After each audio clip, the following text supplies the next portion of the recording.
আশা ছিল যাব মদিনা, আরব সাগর পাহাড় দেখিব, নাই তো আমার তরি পাখি নাই যায় রে যাহব ডানাতে ভর করি। আশা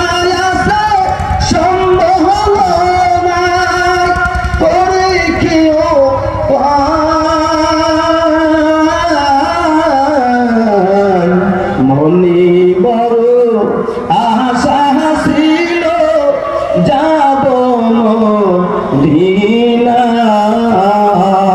সোনার মদিনায় আমরা যাইতে চাই কি চাই না? আমরা নবী চাই কি চাই না? আল্লাহ যেন আমাদের সবাইকে সত্যিকার নবীজির আশিক রাসূল হিসাবে গ্রহণ করে নেয়। আমরা বলিয়া